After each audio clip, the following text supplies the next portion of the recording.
Salud amigos y amigas, bienvenidos a este espacio televisivo. Aquí estamos como siempre en Canal 13 Max Televisión. En este capítulo vamos a hablar de algo que realmente nos desvela todos los días, que ha generado varios traumas a nuestra sociedad, porque la verdad que la Argentina es un país muy bonito, tenemos una tierra divina, infinitamente interesante y rica, productiva. Probablemente en un país tan rico como este no deberíamos tener tantos pobres.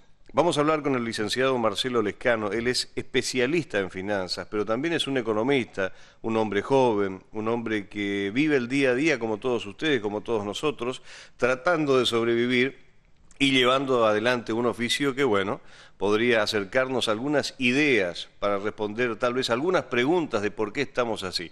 Bienvenido, Marcelo. ¿Cómo te va? Un Un gusto, ¿eh? placer, Marcos. ¿Cómo estás? ¿Cómo andás, amigo? Muy bien, muy bien. Venís del Chaco, cruzaste el puente y bueno, estás acá con nosotros, ya habíamos hablado telefónicamente en algún momento, pero es un placer que estés acá y que tal vez nos ayudes a descifrar, Marcelo, por qué un país tan rico como este tiene una moneda que ha devaluado, despreciado tanto su valor.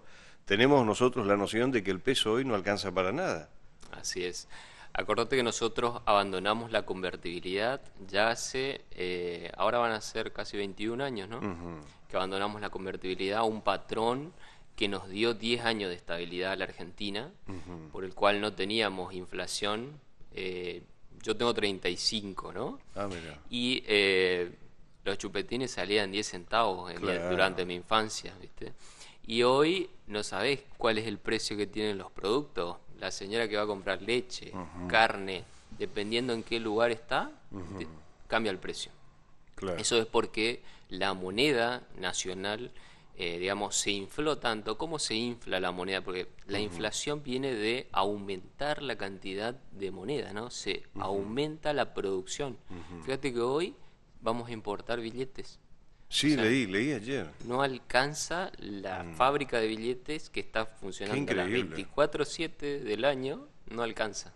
Qué bárbaro, qué bárbaro. O sea que, digamos, hay tanta cantidad de billetes emitidos que esto genera que la inflación sea algo que está por las nubes y por eso se desvaloriza tanto el peso argentino. Exactamente. Mira El vos. billete es un Mm, producto más de la economía, ¿sí? claro. ¿Y qué pasa? Cuando aumenta la oferta de un producto, digamos, sin que la demanda Sí, aumente, ¿qué pasa? Pierde el valor, claro. ¿sí? Es como que vos empieces a vender Ujú, huevos y empieces a producir muchos huevos, pero en tu zona te demandan X cantidad. Y si claro. vos producís mucho más huevos de lo que te demandan, el precio cae. Lo mismo pasa con el billete. El billete se demanda para Ujú, atesorar, o sea, para ahorrar o claro. para comprar, por Ujú, ejemplo, ¿no? ¿Y qué pasa? Si aumentás la producción y la gente quiere desprenderse de esos billetes, está dispuesto a entregar mayor cantidad de billetes por ujú, un bien. Vamos a poner carne, ujú, fideos, y empiezan a aumentar. claro. Fíjate que se da en nuestra zona. Aumentan mucho más los alimentos Ujú, y las vestimentas, porque ujú. la gente recibe los pocos recursos que tiene, lo destina para vestirse y para Y comer. para comer, claro. Y bueno, Exactamente. en definitiva, cuando yo escucho lo que decís, me pasa por la mente algunos datos históricos. Yo me acuerdo cuando nos íbamos a Brasil y vos llevabas, no sé, $1000 y podías hacer lo que querías. Ahora hay un aluvión de turistas brasileños que vienen a la Argentina. No sé cuánto está el real, pero me asusta ver al peso argentino. Es 420 y pico de pesos. Hoy significan $1. Exactamente. Y es una locura porque el dólar, digamos, a escala mundial es una de las monedas que fija los valores del mundo, ¿no? Y sí, imagínate que nuestro Claro. billete de mayor denominación Ujú. son $2 y algo Dos nomás. dólares, qué locura, ¿no? ¿Esto tiene solución? ¿Hay alguna receta, no te digo mágica, pero alguna ecuación como para ir acomodando la economía? ¿Cómo lo ves? Mira, la inflación es hija del déficit fiscal, Claro. ¿sí? Cada vez que el gobierno gasta más de lo que le ingresa, ¿qué hace? Recurre a endeudamiento, por Ujú, un lado. Cuando ese endeudamiento está agotado, ujú, empieza a emitir billetes, ¿sí? Emitir billetes no le tienen que pedir permiso a nadie, entonces claro. es automático, ¿sí? Y se recurre a esa herramienta. Entonces, si vos pones en caja las finanzas del gobierno, esta receta, digamos, o este instrumento se deja de utilizar. Pero la política fiscal tiene que ser creíble, o sea, tiene que haber un horizonte en el cual el gobierno se compromete a bajar los gastos o a subir los impuestos. Pero nosotros estamos en una situación donde los impuestos son tan altos que no hay margen. Entonces, es una locura. Lo único que queda es bajar el gasto público, pero en este año electoral no es una discusión que la vamos a tener. No, en este año olvídate, no va a pasar. Ahora, yo veía ayer a los movimientos sociales del Polo Obrero, agrupaciones de movimientos populares, pararon el país, marcharon, no sé, en un montón de lugares. Y esta gente viene con las banderas diciendo que el Fondo Monetario esto y lo otro y aquello. Y resulta que nuestro ministro de Economía, Sergio Massa, le pide plata al Fondo Monetario para poder darle un plan a esta gente. Estamos en un círculo tan macabro, tan vicioso, que yo no digo que Massa sea el culpable. En definitiva, es el hombre que le ha tocado manejar la economía. ¿Cómo haces para parar el déficit fiscal con la cantidad de gente que, bueno, necesita un plan para poder vivir, porque si no, no come, no vive? Mira, esta situación nosotros, Argentina como país, ya la pasó. A finales de los 80, Argentina tenía una cantidad de gente discapacitada que cobraba algún plan del gobierno o que tenía un empleo público que era, digamos, altísimo en comparación de otros países. Lo mismo está pasando hoy. Si vos mirás cuáles son las empresas que más empleos tienen, son las empresas del Estado, como los ferrocarriles o YPF. Y hoy tenés una gran cantidad de personas que, como vos nombrabas, que viven de alguna asistencia.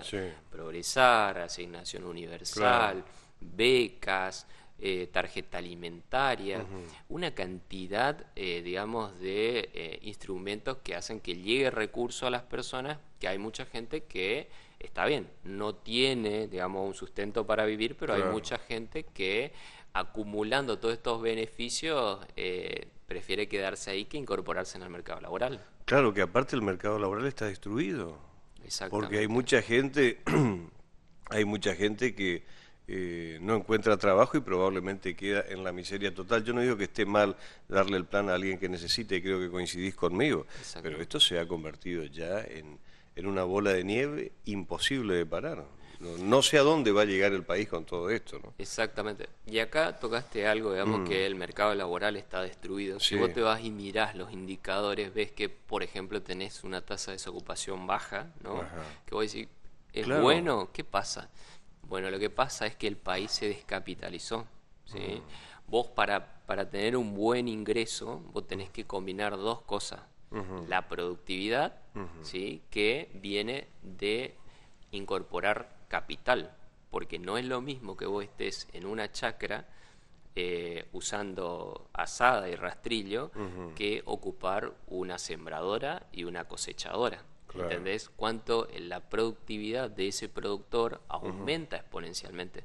Pero para que haya inversión de capital, tiene que haber ahorro previo. Y para que haya ahorro previo, las personas tienen que poder acumular, o sea, ¿y qué pasa? Con los altos niveles de impuestos que tenemos... No puedes guardar un peso, ¿no? Totalmente, fíjate, bueno, a mí me pasa, es decir, yo nunca cambié el auto todos los años, por ahí cambiaba. Ahora es algo imposible, no puedo ni arreglar lo que tengo que arreglar del auto, porque es imposible económicamente para cualquier trabajador. Y vos decís, y bueno, no, este hombre trabaja en la tele, tampoco me alcanza. Imagínate cómo están estas personas que viven en estas villas miserias. Si tenés un 40% de gente pobre en un país como este que es tan rico, algo estamos haciendo mal. Javier Milei quiere dolarizar la economía. ¿Qué pensás? Bueno, mirá, es una propuesta puntual para combatir la inflación. Me parece que está bien. O sea, vos tenés dos herramientas, las que más se están discutiendo hoy, que es dolarizar completamente, que sería, por ejemplo, el caso de Ecuador. Ecuador está totalmente dolarizado, igual que otras economías como Panamá, por ejemplo. No tienen inflación, más allá de la inflación que puede derivar de la inflación del dólar, ¿sí? Que hoy está en un 5% interanual. Y tenés otras discusiones, por ejemplo, una caja de conversión, como dicen, como la que tiene Perú. Pero la que tiene Perú es muy parecida a la que teníamos nosotros en los 90, pero sin tipo de cambio fijo. ¿Con Menem me decís? Exactamente. Mirá vos. Pero ellos tienen con tipo de cambio variable, ¿sí? Nosotros en la convertibilidad teníamos 1 a 1 fijo, Claro. ¿no? ¿Y qué pasa? En Perú se ajusta el tipo de cambio a medida que hayan desequilibrios en la economía. Por ejemplo, hace poco había crisis política, o siguen en crisis política, entonces cae la demanda del sol, que es la moneda nacional, y la gente empieza a cambiar por dólares, ¿no? Claro. Pero como hay el mismo stock de dólares, el Banco Central los puede ir dando, aumenta el precio nomás, pero les va vendiendo. Claro. Y la dolarización es eliminar completamente la moneda nacional. Pero puede ser que a Perú, digamos, hoy a la gente le cueste ponerle 20.000 pesos un dólar, ¿o no es tan así? Alguien dijo eso en la televisión pública, que lo de Milei es una locura porque Ecuador terminó con un costo altísimo por dólar. Bueno, eso es un análisis estático, digamos, ¿no? Porque voy a entrar a explicar unas cuestiones Sí. más técnicas, digamos, pero el análisis que hacen es contar la cantidad de reservas que tiene hoy el Banco Central, que son muy pocas, ¿sí? Y, digamos, dividir la cantidad de dinero que hay por la cantidad de reserva. Entonces te da un tipo de cambio muy alto, ¿no? Ahora, lo que plantean Milei y otros economistas es que hacer un cambio, digamos, porque los pesos son pasivos, son deudas que tiene el Banco Central. Entonces, dotar de un activo a un fideicomiso, por ejemplo, y hacer un intercambio de esos pesos por dólar. O sea, si vos Claro. tenés algo acá que vale, tomás dólares, ¿sí? Y los cambiás, ¿sí? Eso es lo que pasa. Entonces, va a depender de qué activos pongas acá, ¿sí? Pero lo más importante más allá de la dolarización, es que vos tengas una política fiscal creíble. Claro. ¿Por qué? Porque vos decís, Sí. yo no voy a tocar esta cajita, pero si empezás con problemas y la cajita está ahí, vas y buscas el dinero. Pero olvídate, rompes el chanchito. Exactamente. Por más que dolaricemos la economía, vamos a seguir con la misma cantidad de pobres. Puede ser Exactamente. que sea un proceso muy largo para cambiar todo esto. Yo sé que mucha gente tiene confianza en el dólar, ¿no? Vos si agarrás un billete de $1 y lo ves con cariño, ves el de 1.000 pesos y decís no sirve para nada. Lamentablemente se ha perdido la confianza en nuestra moneda. Yo creo que los brasileros son mucho más patriotas, nacionalistas que nosotros. Me ha tocado ir a Brasil cuando estábamos a favor, es decir, cuando teníamos nuestra moneda fuerte y cuando teníamos nuestra moneda totalmente destartalada. Y ahí te das cuenta el brasilero cómo cuida el real. Sí, sin ir más lejos, cruzando el Paraná en Paraguay, Ajá. Ah, ¿pasa lo mismo? este año Sí. se proyectan 5% anual de inflación. 5%. ¿Y nosotros Anual. por mes tenemos cuánto? 7% 7. tuvimos el mes pasado. Dios mío, qué bien que está el Paraguay. ¿Viste? Y proyectan crecimiento también del 4,5%. Claro. O sea, acá lo que pasa es que perdimos el norte, Los argentinos por ahí pensamos en recetas mágicas, ¿viste? Claro. Va a venir fulano y nos va a cambiar el país, ¿no? Y nosotros tenemos que dejar que nos dejen a nosotros progresar, ¿sí? Para eso necesitamos una moneda estable, Claro. para que podamos ahorrar y que nuestros ahorros no se desvaloricen y que nos permitan invertir para que eso genere más acumulación de capital y el día de mañana vamos a estar todos mejor. No sé qué ideología política tenés, no importa, pero vos atribuís esto a la cuestión del populismo, del efecto consumista, que querés esto, querés lo otro. Yo conozco gente que no puede estar si no se compra algo que no necesita, es decir, que está ahí y lo quiere y va gastando lo que no tiene o lo que podría ahorrar. ¿A qué atribuís tanto descalabro, digo, social y financiero de un país tan rico? Bueno, mira, yo creo, hay muchas cuestiones, estamos tocando muchas aristas, Sí, sí. ¿no? Cuestiones sociales, políticas, económicas, históricas. ¿Por qué digo históricas? Porque nosotros venimos, la gran mayoría de los argentinos, tenemos descendencia españoles Claro. y italianos, ¿no? Nosotros acá en Corrientes somos más españoles, pero en otras provincias por ahí tenemos más italianos. Y trajimos ya una cultura que las heredamos, ¿no? Y tenemos una cultura más estatista, ¿sí? Nosotros, por ejemplo, nuestro código dice que si en tu terreno se encuentra petróleo, Es del Estado. es del Estado. Ah, mira. ¿Entendés? No es tuyo. Claro. Sin embargo, por ejemplo, los anglosajones Ajá. en Estados Unidos, si hay petróleo en tu terreno, el petróleo es tuyo. Mirá. Se descubrió el petróleo casi en el mismo tiempo en Argentina que en Estados Unidos. En Estados Unidos creció la Standard Oil de Claro. Rockefeller Sí, sí. y acá lo descubrió un español en Salta, descubrió el petróleo en 1880, estoy hablando. Sí. Y el señor fue, avisó en el gobierno, le dijo, bueno, usted no tiene nada que hacer porque eso es del Estado. Recién en 1920, con el gobierno de Irigoyen, se crea YPF. Claro. Pero para eso pasaron 40 años. Mirá. ¿Entendés? Y para eso Rockefeller era el tipo más rico del mundo. Claro. Igual que los Bush, viste, que venían de ahí. No sé cuál es Texaco de ellos, no sé, no recuerdo ahora, pero hay varias series, películas sobre este tema. Y, O sea que ya nuestra cultura viene... Tenemos una cultura más estatista, ¿no? Claro. Y obviamente tenemos más regulaciones para todo. Y por ahí, por ejemplo, yo siempre hablo en reuniones interdisciplinarias, ¿no? Con abogados, por ejemplo, y los abogados nos dicen, no, bueno, pero esto no está regulado, todavía no hay una ley, y están esperando la ley que les diga cómo tienen que hacer, ¿viste? Claro. Y en otros países, por ejemplo, en el sistema anglosajón, para eso están los contratos, ¿no? Claro. Y se establecen en forma contractual y se rigen por él, digamos, por un orden que sea bueno para las partes. Sí. Y yo creo que viene por ahí, ¿viste? En términos más sociológicos, históricos, Claro. que, bueno, y después vos querés abrir una empresa para progresar y ¿cuánto tiempo te puede llevar? Seguramente vas a estar 4 meses para abrir una empresa, acá en Argentina, una sociedad, mientras que por internet, en 24 horas te abría una empresa en Estados Unidos. Claro.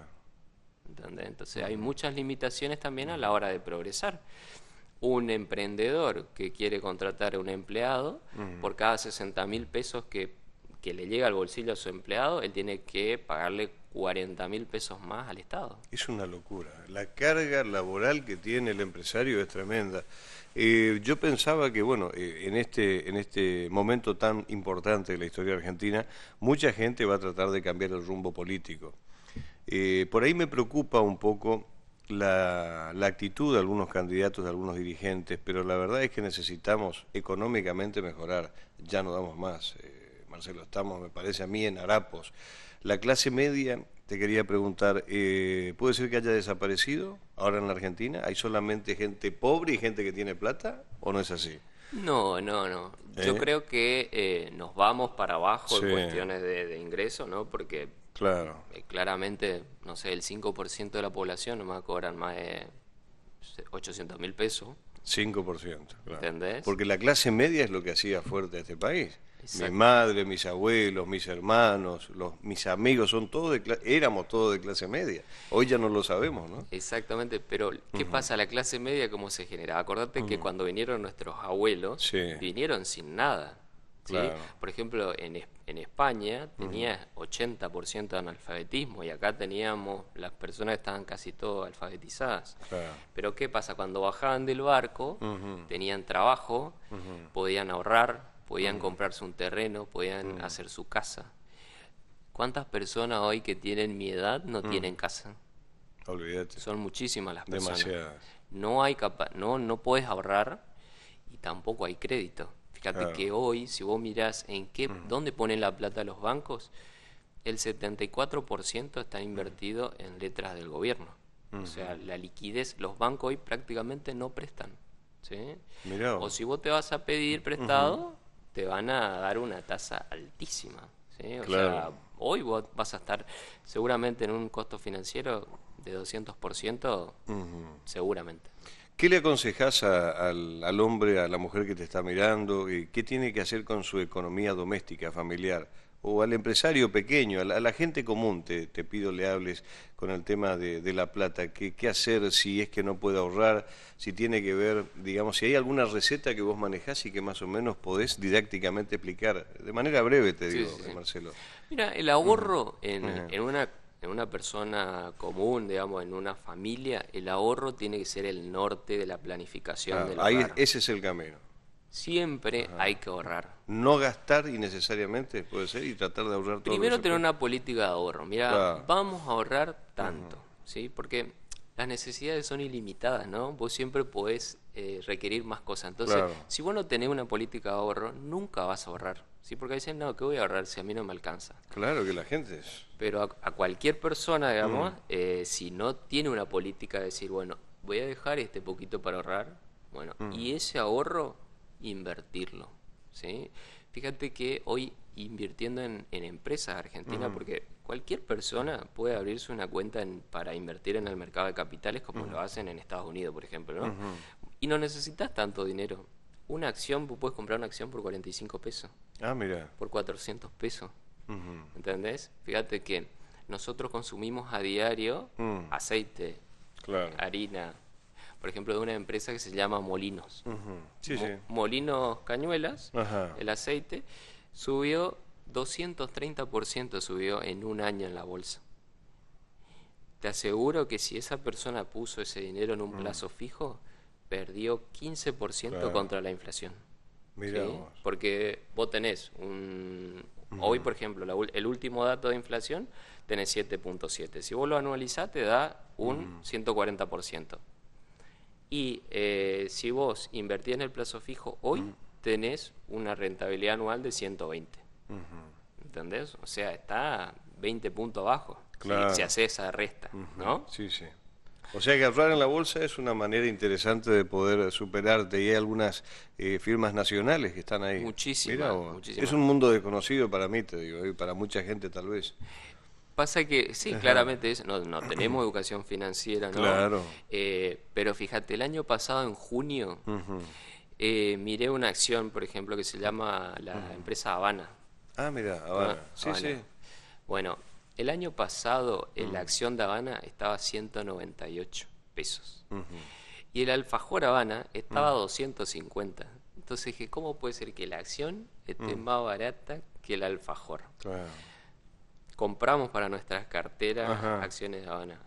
Hoy están casi 700 pesos, 690 pesos están de junio hasta ahora. O sea, hay muchas alternativas, porque vos imagínate, estas empresas se cubren de la inflación. Entonces, si vos sos socio de ellos, poniendo tus pesos ahí, vos te estás cubriendo también en forma indirecta, porque ellos venden aceite, ellos venden arroz, ellos venden fideos, venden alfajores, venden ropa. Todo eso son los que aumentan, y si vos tenés una participación de eso, Claro, tus no perdés ahorros nada. están cubiertos. No perdés nada, mira. ¿Entendés? Qué increíble. La verdad que es un gusto escucharte, Marcelo, te vamos a volver a invitar. Y bueno, esperemos Gracias. que el país, no sé si estás de acuerdo con la dolarización, pero me parece que no estás en desacuerdo, ¿no? Podría ser una alternativa. Podría ser una alternativa, por eso te digo, dolarización Claro. o convertibilidad, Convertibilidad. al estilo Perú, ¿sí? Claro. Con tipo de cambio variable. Sí, sí. Serían dos muy buenas alternativas, pero siempre con la condición de que antes tenemos que tener otra discusión, que es decidir en qué tiene que gastar el sector público, Claro. ¿no? Me parece que esa es la discusión más importante que hay que dar, digamos, mejor dicho, la tienen que dar nuestros representantes, ¿no? Porque nosotros no gobernamos sino a través de nuestros representantes, como dice la Totalmente. Constitución. Así que es un debate que le toca a nuestros representantes. Totalmente. Marcelo, un gusto. Marcelo Igualmente. Lescano, especialista en finanzas. Nos vamos con él, un genio, un capo, explicó didáctica y claramente economista, de Emburucuchazos. Así es, Emburucuyano, de por Emburucuyano, retiro. sí. Pero vivís en Un el gusto, Chaco. Un así saludo a es. tu señora. Gracias por estar, Marcelo. Igualmente. Vamos a ir a la pausa, al corte, y nos metemos de lleno en el tema de la avícola. Quédese ahí, no se vaya.